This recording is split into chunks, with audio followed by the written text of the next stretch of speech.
Free подкастын тань мэдхүн дугаар та бүхэнд инхүү хүрэхэд бэлэн боллоо. За бид бол өмнө нь далаачдын тухай хэд хэдэн сурал хийсэн. Далаачд 1, 2, 3, 4 гэсэн дугаарууд хийсэн бол өнөөдөр энэ дугааруудын үргэлжлэл далаачд за мөн дэлхийн далаануудын тухай ярихаар инхүү бэлэн боллоо. За өнөөдөр манай зочин хамарт өсгөө маань ирсэн байна. За та бүхэн өсгөөтэй байна. Арктикийн болон Антарктидыг судалсан аялагчдын дугаараар та бүхэн танил болсон баг. За ингээд өнөөдрийн дугаараа инхүү эхлэе. За бид нар номнуудаа бол авчирс тавьсангүй нөгөө ийш тийшээ тараагаад яатсан болохоор ер нь бол яг энэ дугаарыг бэлтгэхэд нэлээд хэдэн их сурвалжуудыг ашиглалаа. Голдуу орс хэл дээр. За одоо нөгөө Тим Маршалын газар 120-ыг ашиглалаа. За Монс удрын нээлтийн товчон. За Шобарио Таро гэдэг одоо Японы одоо Оросын тухай умардын уугуул төрх гэдэг нэртэй аягүй сонирхолтой ном бичсэн. Тэрнээс Крузенштерний намтрыг авлаа. За мөн Алисовын бичсэн Готовимся к экзамену географи буюу газар зүйн шалгалтанд бэлдээ гэсэн. Энэ одоо бүтээлийг бас ашигласан. За Майоровагийн бас география справочник абитуриента буюу одоо бас газар зүйн авлага гэсэн. Энэ бүтээлүүдийг ашиглаж өнөөдрийн дугаарыг инхүү бүртгэхэд ихүү бэлэн болоо. За өсгөөдөө баярлалаа. Оролцсон ирсэнд. За намайг оруулсанд оролцуулж байгаад баярлалаа. Хэлэх маань зүг болоо. За бид нар өнөөдөр дэлхийн ер нь далаануудын талаар ярина. Ер нь энэ дэлхийн далайг та бүхэн бараг энэ газрын зураг дээрээс гадарлаж байгаа. Дэлхийн гадаргыг 3 хуваах юм бол 3-2 нь бол ерөнхийдөө Тэнгис далайн ус тийм үү. За тэгээд энд бол яг сурах бичгтүүд бол янз бүрээр бичээд байна. За зарим одоо сурах бичгүүдийг харахаар Номхон далай, Атлантын далай, Энэтхэгийн далай гэсэн 3хан далай байна гэж бичээд байгаа бол зарим нь бол Номхон далай, Энэтхэгийн далай, Атлантын далай, Умард мөсөн далай гэсэн 4 далай байна гэж бичээд байгаа. За бүр зарим одоо сүүлийн сурах бичгээр бол 5 далайтай. Өөрөөр хэлбэл энэ дээр бичсэн байна. Өмнөд далай гэж бас байгаа гэдэг. Ингээд ерөнхийдөө одоо ч гэсэн бас нэгдсэн байр суурь төрөөгүй юм байдалтай байна л да. За ер нь бол энэ далайнуудын одоо гарал үүсэл за тэгээд ямар ач холбогдолтой юм гэдгээс хоёул ер нь яриагаа эхэлсэн дээр баг. За далайн энэ усны энэ юуг авч үзэх юм бол одоо массыг авч үзэх юм бол дундад зузаан нь бол дэлхийн радиусыг 1593 хуваасны нэгтэй тэнцсэн гэсэн нэг юм сонирхолтой тоо бас харж ирсэн. За тэгээд ер нь бол дэлхийн гадаргын 71% бол далайн ус. Одоо үлцэн 29% бол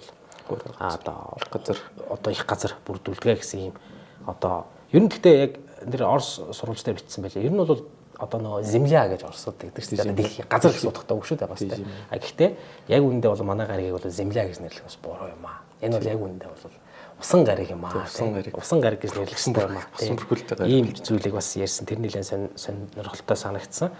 За үүндээ бол далайг бол яг судалсан юм бол бага. Дэлхийн далайгаас илүү сарны гадаргыг хүмүүс илүү сайн мэддэг гэж байгаа тийм. Тэгэхээр дэлхийн далай бол судлагдахад их хэцүү. За тэгээ гүнлүү орох тусам маш одоо аюултай нөхцөл байдалтай даралдахтай орчин учраас маш олон одоо далай судлаачид бууж өгөөд эсрэгээр одоо NASA юм уу сансар окторгоо судалдаг ингэж орж байгаа нэг ийм дүр зураг бол харагдаад байгаа. За дэлхийн бөмбөрцгийн 2 хуваа ил да одоо жишээ нь экватороор хойд өмнөд гэдэг. Одоо хойд хэсгийг ингээ харах юм бол 60.7% нь бол ус гэж байгаа. Тэгээд 39.3% нь бол хуурай газар. Харин дэлхийн бөмбөрцгийн өмнө тагас бол бас их сонирхолтой таа гарч байна. 81% шиг баг. Тэр чигээр ус. Тэгээ үлдсэн хэсэг нь бол ерөөхдөө хуурай газар гэсэн. За нийт эзэлхэн бол одоо асар их. За дундаж гүн нэг 4000 м. За тэгээд дэлхийн далайн усын дэлхийдээ жигд тараах юм бол нэг ерөнхийдөө 2700 м зузаан юм үе давхар үүсэх юм боломжтой гэсэн юм зүйл бас байгаад байгаа. За тэгээд ямар ч байсан бид нар одоо хамгийн сүүлийн баримтаар бол 5 далай гэдгээр нь авч үзээд тэгээд 5 далайгаар ярив тийм ээ. Тий. За ер нь далай гэдэг зүйл өөр их учир битүүлэг сонирхолтой юм байна л да. Ус гэдэг уул нь ингээ хүн ер нь амьд амьтан бүх юмыг л ус тэтгэж байдаг. Атал бид нар одоо ер нь ус хаанаас яаж үүсцээ дэлхий дээр ус яагаад яваад байгаа юм. За тэр битгэлийн далай дотор ер нь юу байгаад байгаа гэдгийг бид нар өндөө бол мэдэхгүй яваад байгаа. 3% судалсан гэж байгаа шүү дээ. Тэгээ ямар сайндаа сарыг илүү сайн мэднэ гэдэг байгаа шүү дээ. Ягаад гэвэл сар чи ядаж ингээ нарны туяа тусаад нэг цаанаас нэг ажиглаад чулуун болууг нь авчираад нэг юм ажиглаж болох боломжтой ингээ гэрэл байгаад идэг.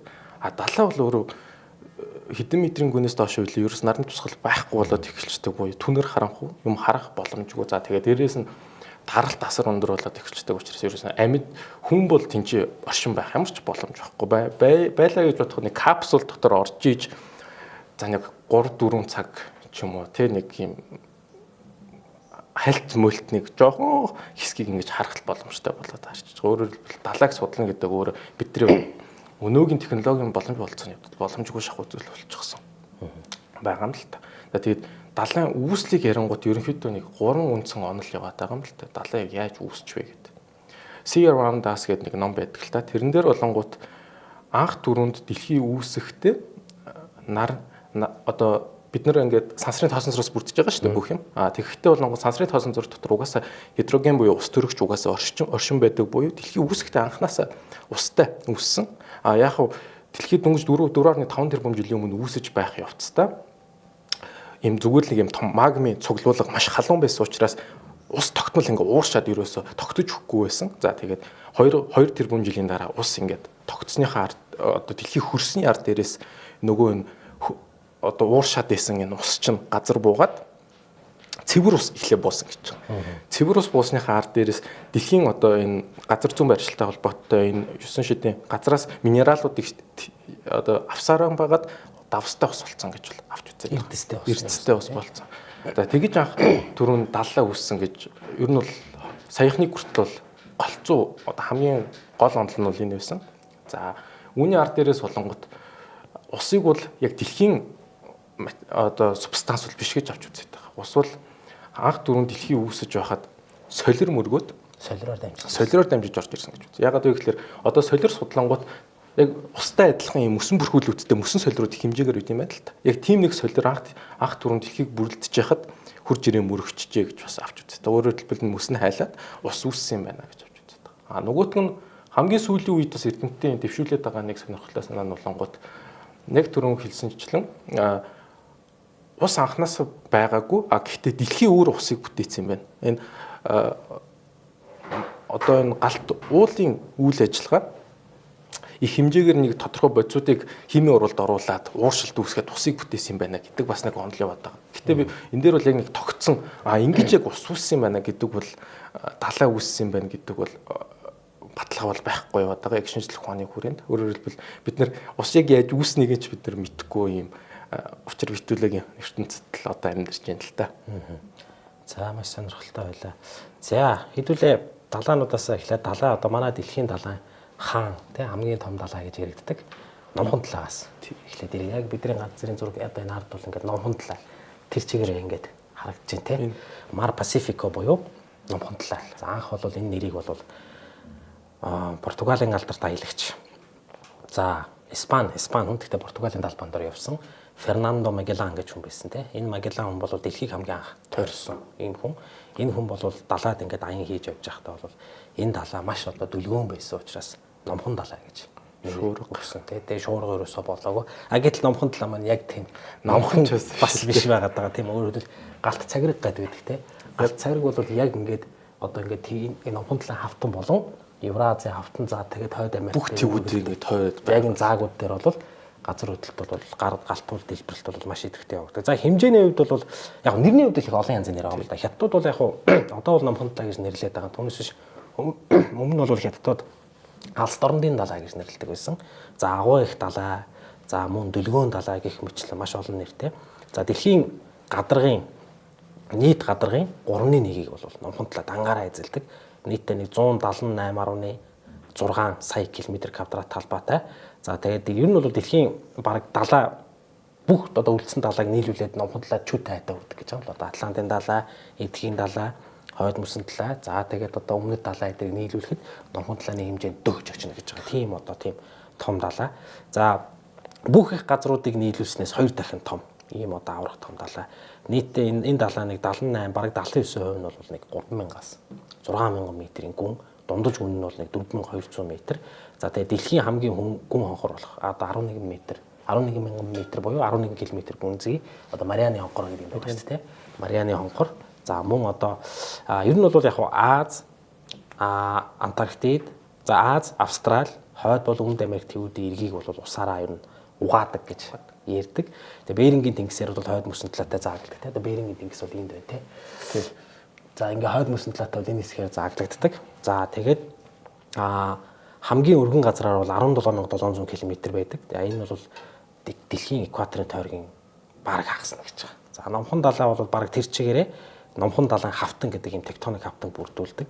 За энэ бол бусад одоо тавтантай нийлдэг хэсгүүдэд бол яг түрүүн битэрийн хэлсэнчлэн газар хөдлөлт галтуулын идэвхтэй бүс гэж явдаг тийм ээ. Одоо тектоник хавтан бүрдэж байгаа хэсгүүд гэхэлэр ингээ давхарцсан ийм одоо нэг хоёр юм юу л байгаа юм л дээ, хөнгөн доошоо суудаг, хөнгөнийгөө дээшээ дөрвдөг тий.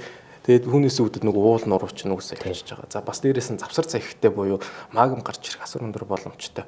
Одоо яг энэ хэсгээр бол хамгийн их нөгөө далд галтуулууд ингээ усан доорх галтуулууд хамгийн их байдаг гэдэг байгаа. Тэгээд энэ галтуулууд бол өнөөх аюултай цунаминуудын одоо өвдлийг бол бас авчирч өгöd идэг. Тэгээ газар мэдээж тектоник хавтны хөдөлгөөнүүд газар хөдлөлтүүдийг тогтмол авчирч идэг гэдэг. Тэгээ хамгийн том хохирогч нь бол өөрхий Япон улс. Ер нь байнга л одоо Индонезиас байна. Тийм. Ер нь тогтмол газар хөдлөлтөнд хүртэж идэг тийм золгол улс байгаа юм л та. За тэгээ нөгөө талаас бас номхон далай гэдэг байгаа боловч зөвхөн Япон, Индонез гэдэг ч Ази улсууд бас өртөхгүй байх боломжтой гэдэг байгаа. Одоо жишээлбэл 300-аад жилийн өмнө юм уу 1700 онд анх түрүүн нэг томоо нэлийн тийм одоо нэг том галт тултлын дэлбэрэл болж исэн юм байна. За тэгээд тэр хүрээнд яг энэ Өмнөд Америкийн энэ хэсгүүдээр ер нь энэ хэсгүүдээр тэр чигээр маш том цунамигийн давалгаа явсан юм байна. За тэгээд цунамигийн давалгаа ийм том хэмжээний цунамигийн давалгаа ер нь 400 жил нэг тогтмол нэг болдог гэдэг судалгаа байдаг юм байна л та. За тэгээд яг үүнтэй яг зэрэгцээд Японд бас 1700 онд нэг тийм томоохон хэмжээний цунами болж исэн тухай юм тэмдэглэл байдаг юм байна. Тэгээ өөрөөр хэлбэл яг номхон гэдэг байгаа боловч яг бүтэн дэлхийг хамрах хэмжээний томоохон хэмжээний цунамигийн давалгаа одоо нэг 100 гаруй жилийн дараа дахин болох магадaltaй байна гэж судлаачид авч үзээд байгаа. Тэгээд энийг бас дээрээс нь геологчид газрын судалгаа хийж байхдаа газрын ийм шорооны бүтцийг судлангууд газар хөдлөлт болсон шороо жоохон өөр үйт юм байна л та. Тэгээ яг 400 жилийн өмнөх ийм давхаргын шороог харж үзсэнгүүт яг тийм газар хөдлөлт болж исэн тийм юунууд олдоод байгаа. Одоо шинж тэмдгүүд илрээд байгаа. Газрын хясамисанууд ингэ явж идэг. Одоо яг тийм зүгээр мөрөөрөө байж исэн гэдэг юм уу одоо шороонд байдгүй тийм бодисуудууд илрээд байгаа гэж авч үздэг. Өөрөөр хэлбэл энэ бас яг магадгүй хэдэн зуун жилийн дараа ч юм уу тий 2100-аад онд бас нэг асар том хэмжээний газар хөдлөлт болж ерөнхийдөө бас дэлхийг ер нь бас шуугуулах бас боломжтой зарим л. Энэ далаа чинь нэг судлаачдын тооцоолол 135-аас 150 сая жилийн тэртээ үүссэн ийм далаа гэдэг байгаа тий. Тэгээд яг ер нь бол шүрэн арлууд ер нь ихтэй. За яг түрүү хэлсэн ангал ан цаавууд нэлээд олонтой. За биомассын хувьд бол номхон талаа бол бусад далаануудаас хамаагүй баялаг гэж. Ургамал амьтны төрөл зүйл бол үнэхээр баялаг. Нийтдээ нэг 100 мянган орчим зүйлийн амьтад амьдардаг. За 380 мянган зүйлийн ургамал одоо ургадаг. Ялангуяа энэ тропикийн буюу экваторын хэсгээр бол нэлээд баялаг. За энэ хэсгээр бол нэг дундаж хэм нь бол 24 хэм гэж байгаа. Цельсийн нэмэх 24 хэм. За хойшоогоо туйл руугаа ойртоход бол одоо энэ Берингийн тэнгис мэнгис рүү ойртохын үед бол дундаж хэм нь бол 1 градус ийм хэмтэй. За энэ дээр бол мэдээж одоо Оросын алдар талаа чинь бид нар ярина. Крузенштерн бас маш сайн судалгаа хийсэн. За мөн одоо Фернандо Магелланыг бол ярих хэрэгтэй. За тэгвэл энд бол сүүлийн үед хийгдэж байгаа энэ загас агнуур, за байгалийн янз бүрийн баялагын олборлолт бол энэ одоо далайн бас одоо тэнцвэрт байдлыг алдагдуулж байгаа нэг ийм одоо дүр зургаас ажиглагтай байна л та тий. За энд бол хэд хэдэн тэнгисүүд байгаа. За Тасманы тэнгис, Фижигийн тэнгис, Филиппиний тэнгис, Өмнөд хятадын тэнгис гэлтэй. Өмнөд хятадын тэнгис, Дорнод хятадын тэнгис, Шар тэнгис, Японы тэнгис, Агнуурын тэнгис гэх мэтлээ одоо нийтдээ нэг хэд хэдэн тэнгистэй. За мөн одоо Татарын хоолой гэж байгаа. Тэ одоо энэ хоёрыг заагалдаг гэсэн Татарын хоолой шүү дээ. Энэ Сахалины арлыг их газрын Оростой заагалдаг энэ хоолой бол Татарын хоолой, Лаперузагийн хоолой гэх мэтлээ. За энэ Солонгосын хоолой орж ирж байна тий. Яг Японы Солонгос хоёрын дундуур гарч ирж байгаа хоолой. Гэх мэтлээ юм 9 том хоолойтой. За мөн одоо хэд хэдэн том булантай тий их Петрийн булан гэж байгаа, Карпентаригийн булан, Калифорний булан ч гэдэг юм уу. Хэд хэдэн булантай ийм одоо сонирхолтой юм далаа байна. За энэ далаа бол мэдээж одоо тээвэр геостратегийн үед бол маш том оч холбогдолтой. Дээрээс нь бол одоо энэ геостратегийг юунаас харж байгаа вэ гэхээр номхон талаа дөрнсөн, дэлхийн 2 дугаар дайны үед номхон талаа дөрнсөн тулдаануудаас бол тодорхой харж байна тийм ээ. Тэгээд бохирдлын талаар ярих дээр их сонирхолтой. Марианы хонхорч нь одоо 11 км өгөн штэ. Дэлхийн хамгийн гүн зэг. Тэрэн дээр 2016 онд хийсэн шумбалтан дээр Марианы хоолой руу яг 11 км яваагүй нэг 10 км 900 м хавцаа гүн рүү шумбаж орсон байт юм байлээ. Виктор гэдэг хүн. Тэр хүн тэнцээ ингээд судалгаа хийгээ явж хахад сонирхолтой нэг далайд байх боломжгүй бит болсон юм байна л та. Тэг гурвалжин. Байгаль бол өөрөө тэг гурвалжин юм бүтээх өөрөө ямар ч чадамжгүй юм байна л та. Ер нь тийм төгс хэлбэр бүтээх чадамжгүй. Геометрийн төрсүүдийг бүтээх чадамжгүй. Тэгсэн чинь нэг тийм гурвалж юм явж ирсэн. Тэгээ улаа харсан чинь хүний хаягдл явж ирсэн. Хаа байсан зинчи өрт одоо хүний хаягдл явал байж идэг. За тэгээд дээрэс нь далай маш дотоо судлагдсан гэж яриад байгаа. Энийг бас яаж харж болох вэ гэхээр яг тэр 10 гаруй километрийн гүн дотор очиж байгаа. Маш олон төрлийн амьтад юусэн гэл тэр бүр бужигнал амьдрал буцалж байгаа юм л да. Маш олон төрлийн. За тэгээд хамгийн сонирхолтой нь юу вэ гэхээр нар байхгүй газар ингээм амтан амьдраад байна гэдэг өөрөө маш сонирхолтой болоод эхэлчихэж байгаа. Энэ далай судлаачдаас гадна сансар судлаачдын сонирхлыг асар их татдаг. Яагаад вэ гэхээр хэрвээ ингээд наргүй зүгээр усан дотор ингэж амьд бит юу н орших боломж байгаа юм бол өөр гаригууд дээр амьд бит бол оршин байх бүрэн боломжтой байна гэдэг бол таамаглалыг бол төвшүүлээд байгаа. Өөрөөр хэлбэл далайг судлана гэдэг үг сансар судалдаас өөр ингэж хувийн мөр оруулдаг бас нэг юм онцлогтой сонирхолтой. За номхон далай гэдэг юм сонирхолтой далай байна.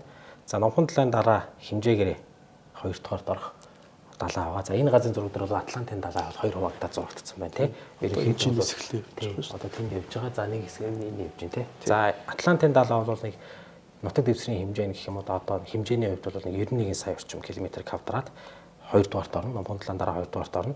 За судлаачд ингэж гаргасан байлаа. Нөө тэвүүдийн нүүдлийг анзаараад номхон далай бол ирээдүйд жижигэрнэ. Атлантын далай харин эсрэгээрээ ирээдүйд одоо томорно гэсэн ийм одоо дүр зураг таамагийг бас гаргадаг эрдэмтэд байгаа. Ерөнхийдөө 150-аас 180 сая жилийн тэртээ үүссэн болов уу гэж. Ерөнхийдөө яг л нөгөө Хойд Америк төв одоо Евразиас салаад Өмнөд Америк төв Африк твээс салаад явах тэр үед л одоо энэ анхны далай бол үүссэн болов. Ерөнхийдөө бол харьцангуй залуу далай гэж үздэг юм байна. За ерөнхийдөө нэг юм Латин Америкийн нөгөө латины нэг Есүс шиг юм хэлбэртэй гэж хэлдэг байхгүй. Атлантын далай. За тэгээд тээвэр геостратеги бол асар их ач холбогдолтой. За 2000 м өндөр 6-аас 30 км өргөн ийм тогтсон ийм Атлантын нуруу гэж байт юм байна ерөөсөө. Атлантын нуруу гэдэг. Тэр Атлантын нуруу бол одоо бас судлаачдад нэлээд сонирхлыг татдаг. Ялангуяа тэр Атлантын нурууны ноён оргилууд бол одоо Португалийн мэдлэлд байдаг тэр Азорын арлууд гэж байдаг тийм. За мөн одоо Исландын мэдлэлд байдаг арлууд бас байдаг юм байна. Тэгээд ер нь тэд нар бол ер нь тэр нурууны ноён оргилууд гэж ер нь ойлгож болно. За ер нь дэлхийн хамгийн урт нуруу гэж шүү төв Атлантын нуруу бол тийм. Нэлээд урт одоо энэ ч ингээл үргэлжлээл ингээ яваад байгаа шүү дээ. Яг одоо ингээд нөө хуваагдлаараа ингээ явчихсан байгаа тийм. За энэ бол ер нь Атлантын далайг бол хоёр хөндийг ороод болгож хуваасан ийм нуруу байгаа. Ихэнх арал нь бол галт туулын гаралтай байдаг нь одоо ийм учиртай гэж байгаа. Дэлхийн бөмбөрцгийн баруун хагаст бараг тэр чигээр оршдог. За тэгээд хойноос урагшаа бол 1600 орчим километр, баруунаас зүүн тийш хойноос урагшаа бол тийм хэмжээтэй. За тэгээд гүн нь бол за гүний хувьд бол номхон далай гүйцэхгүй. Тэр байтугай эндхийн далай гэж гүйцэхгүй. Яг одоо гүний хувьд бол тэгээд ер нь бол Хойд Америк, Өмнөд Америк, Европ, Африкийн одоо эргүүдийг ер нь усаар авгаадаг ийм далай байгаа. За хамгийн өргөн газар бол 9600 км хүрнэ гэсэн ийм юу байдаг юм байна. За нийтдээ нэг 13 тэнгистэй. За хамгийн том тэнгис нь мэдээж одоо газар хүнний тэнгис. За тэнд дотор ч олон тэнгис байгаа шүү дээ. Адриатын тэнгис, Эгейний тэнгис, Мраморчин, Гантик тэнгис. За тэгээ нийтдээ нэг 13 тийм тэнгистэй. За энэ тэнгисүүдийг бүгдийг нийлүүлэх юм бол Атлантын далайн нийт талбай 16% гэж байгаа. Тэгэхээр энэ тэнгисүүд их юутай. За хамгийн гүн нь бол нэг Пуэрто Рикогийн хонхор гэж байдаг. Энэ бол нийлэнгүй бараг 8000 м орчим. 8000 м-ээс ч илүү гүнзгий юм. За 71.3% нь бол нэг ерөнхийдөө Атлантын далай гэж авч үзэх юм бол 70 гаруй хувь нь бол 3000-аас 6000 м-ийн гүнтэй. За тэгээд Гвинеийн, Бискан болон Венесуэлийн болон гэх мэтчил одоо том булангууд байдаг. Мексикийн булан гэдэггээд. За мөн одоо ер нь бол фосфорын ордууд нөөц баялаг ихтэй гэдгээр нэлээ алдартай нефт ихтэй гэж яригддаг. За Атлантын далай нь бас л өмөрд гэсэн хоёр хэсгээс бүрддэг. За өмөрд ер нь бол энэ хоёр хэсгээс л яг ингэж хоёр хуваагддаг. Яг нэг тээвэр ялангуяа далайн тээврийн хувьд бол Атлантын далай маш ач холбогдолтой гэж байгаа. Одоо Европоос Африк руу тээвэрлэх, ачаа тээвэрлэх. За магадгүй хөлөг онгоцны аялал. Буцаад одоо Африкаас Европ руу ч гэдэг юм. Эсвэл Европоос Өмнөд Америк руу ч гэдэг юм. Эсвэл Европоос Хойд Америк, за Хойд Америкаас Африк ч гэдэг юм те. Яг энэ гол ажилтар худалдааны нөө бараа тээвэр явдаг гол одоо зангилаа бол ерөөсөө 3 твийг холбогдох. Бараг 4 твийг Өмнөд Америк, Хойд Америк, Европ тэгээд одоо Африк гэсэн 4 твийг холбосон. Ийм одоо тэгээд жил дунджаар ингээд 2.5 см тэлдэг гэж Атлантын далай. Энэ хоёрын зай ингээд баг багаар ихсэл зай нь ингээд холдоод байгаа шүү дээ. За загас агнуурын хувьд бас Атлантын далай нэлээд ач холбогдолтой. За нийт одоо дэлхийн загасны аж ахуйн бараг 40% шахуу 5.2 тэгээд 5.2 гэдэг чинь 40% шахуу бол Атлантын далайгаас одоо загас агнуурын ажиллагаа эрхэлдэг. За энд нэг сонирхолтой юу байдаг? Саргаасын тэнгис гэж нэг сонирхолтой тэнгис байдаг тий. А гэхдээ Атлантын далай чинь бас их юутай гэж шүү. Мөсөн уул ихтэй. Одоо бид Титаникийн сүрлийг мэдэн шүү дээ. Энэ мөсөн уур мөргөөл сүрсэн гэдэг. Яг тиймэрхүү мөсөн уулууд бол Атлантын далайгаа дүүрэн хөвж идэг. За дээрээс нь тийм яг нэг оройн л зүгэн харагдана. Яг үндсэн хэсэг нь бол усан доор явж байгаа шүү дээ. Тэгээд саргаасын тэнгисээр бол давсчлалт нэлээд өндөртэй гэж. Ерөнхийдөө бол ойлгомжтой л дээ. Тропикийн хэсгээр бол давсчлалт өндөртэй. Хойшлох тусмаа бол давсчлалтын хэмжээ ерөнхийдөө далаануудын бол багасаад явдаг. За Азовын тэнгис гэж байдгийн, Адриатын тэнгис гэж байдгийн. За Тэрийн тэнгис, Газар дүүний тэнгис гэдэг хар тэнгис гэх мэтлээ одоо маш олон юм тэнгистэй. За 19 хоолойтой ийм одоо сонирхолтой ийм далай байгаа тийм. Атлантын далай бол өөрөө бас томог туйлаар бас сонирхолтой. Хамгийн анх алдарт философч Платон Критиас тэгээд Тимей гэдэг хоёр диалог дээр бол Атлантын далайар ирж ирсэн байдаг. Яг үүнээс нь үүдээд бид нар Атлантын далай гэж нэрлээд хөвшсөн. Хамгийн анх түрүүнд дөрцсөн бол Платон. Гэхдээ өөргөө Платон бол өөргөө хөөрхийн цааш юм те одоо газар дундын тэнгисийг л далай гэж бодоо яваад байсан. Дэлхийн хамгийн том тэнгис шүү дээ. Тэгээд яг далай гэж бодож яваад за тэгээд эн чинь байгаа яг энэ газар дундын тэнгисийн голд грекийн эн чинь яг Фира арал гэж байгаа. Тэр арал дээр анх түрүүнд Посейдоны үр сад буюу түүний ууган хүү Атлас оршин байсан гэж авч үздэг. За энэ домгийг нь авч үзэх юм бол Фера дээр хамгийн анх Клито гэх ганц бие бүсгүй ганцаарх намирдаг байсан гэж үздэг. Аав ээж хоёр нь 11-тэй байхад нь өөд болчихсон. За энэ бүх үйл явдлыг бол Платон бичгтээ бол 9000 жилийн өмнө гэж бичиж байгаа гэхлээр чинь одоо бараг манай эртний өмнөх 9300-аад оны өмнө юм уу да энэ үйл явдал болсон гэж өөрөө бичээд байгаа. Гэхдээ энэ бол домог гэдгийг бас санах хэрэгтэй. Тэгээ Посейдон тэр бүсгүүдийг л дурлж л дээ. Тэгээ нөгөө нэг 10 хүүхэд төрүүлсэн ууган хүүгээ Атлас гэж нэрлээд тухайн газрын хаан болгосон. Тэгээд 10 хүүхдүүдтэй зориулаад 10 газар ингэж бэлдэж өгөөд тэгээд тухайн газрыг хөгжил цэцэглийг нь одоо хамаг суурийг нь тавьж өгөөд тухайн газрыг үржил шимтэй болгоход тийм ээ төмөр алт зиск гэх зэрэг маш олон төрлийн металлуудаар баялаг болгож өгөөд ерөөсөө хөгжил цэцэглийг нь тавих суурийг нь Посейдон бурхан бол тавиад өгсөн байна л дээ. За тэгээ Посейдон бурханы энэхүү тэгээд өөрийнхөө бас юм хуулийг бичээд үлдээсэн. Энэ хуулийн дээр нь олонгууд ямар үед хааныг цаазлах боломжтой юм тийм ээ ямар үед иргэдээ цаазлах боломжтой гэдэг ч юм уу одоо Чингис хааны хууль гэдэг Чингисийн юу гэдэг шиг ийм хуулийг үлдээгээд өгчихсөн. Тэгээд анх түрүүнд бол энэ улс Атласын улс буюу Атлантид гайхалтай хөгжиж исэн байл. Тэгээд ерөөсөө гүцэгдгэргүй тухайн Атикагийн ард түмэн буюу одоо Афинчууд юм уу да Эллинчууд ерөөсөө гүцэж төрүүлэх амар хөгжиж исэн. Тэгээд ингээ хамаг барилгууд нь юм мөнгө алтаар бүрээстэй хөгжил цэцэглэл гэж гайхамшигтай. Ерөөсөө л техник технологийн дэвшил ноён оргил болж исэн улс байж л дээ. Тэгээд үүн хөгжлийн гол суурь нь тэдний философи байсан гэж үздэг. Тэд нар бол алт эрдэнсээр хэдий хамаг юмаа бүрж алт эрдэнэс их баялагтай тийм улс орн байсан ч гэсэн түүнийг бол одоо ерөөсөө тийм чухалчилж авч үздэггүй байж л дээ анх түрүүнд. Алт эрдэнэс бол нэг тийм чухал зүйл биш ээ. Энүүгээр юу бүтээх, яах их одоо энд ямар утга учир шингээх вэ гэдэг чинь чухал. Бид нар одоо демиург болохын хувьд гэж авч үзэжсэн чинь ялцарч эхэлсэн хүний мөн чанар гарч ирээд нөгөө нөхдүүд ч алт чорон дээрээс ингэ жоохон булаацалтаал хэдэн биендээ алалцаж эхлээл нөгөө 10 хаант улс ч нөгөө 10 хүүхдийн хаант улсныг хоорондоо алалцаж эхлэв. Тэгээ үүнийг Зевс харсан юм байна л та. Зевс бурхан хараад ер нь хүний нүгэлд идэгдэж тусч одоо та нарыг ер нь үгүй ихгүй болохгүйгээд нэг өдрийн дотор Атлантидын далай Атласын улс буюу Атлантид тэр чигээр ингээ байхгүй болсон гэж авч үздэг. Далай галтуул дэлбэрээд далай тэнгис яагаад л шуурга болоод л ерөөсөө тэг нэг өдрийн дотор Атлантид газар дээрээс байхгүй болсон гэж авч үздэг. Тэгэж Критиас дээрээр бичдэг байсан. Тэгэнгүүт орчин үеийн судлаачид юу гэж үзээд байгаа вэ гэхээр яг 9000 жилийн өмнө бол манай эрдэнэ 9000 жилийн тэртээ бол биш байхаа. Гэхдээ 1500 жилийн өмнө энэ Фера арал дээр бол ялцчгүй маш том газар галтуулын дэлбэрэлт бол болсон юм байна. Энэ үеэр магадгүй яс тэр соёл иргэншил бас осцсон байж магадгүй байна гэдэг бол санааг бол дэвшүүлээд байгаа. Тэгээ одоо хүртэл хүмүүсүүд бол Атлантидыг бол хайсаар байгаад байгаа. Тэгээ хэрвээ яг хөө үнэхээр Атлантид гэж арал байгаад тэрэн дотор ингээ Атлантид гэж улс байгаад магадгүй дотор нь соёл иргэншил байгаад усан дотор амьдардаг хүмүүс байж таарах юм бол ягаад юу гэдэг нь ойлгомжтой болчихж байгаа. Посейдоны буюу далайн бурханы үр сад учраас усан дотор амьсгалах гэдэг ч юм уу тиймэрхүү чадамжтай байдаг тэрэг гэдэг. Сонирхолтой бас яг шинжлэх ухааны хувьд бол мэдээж юу биш ч гэсэн бас домогцсон хувьд бас ийм нэг сонирхолтой домогтой ийм далай байна. За Атлантын далайн баг бол за хэмжээгээр 3-т ордог.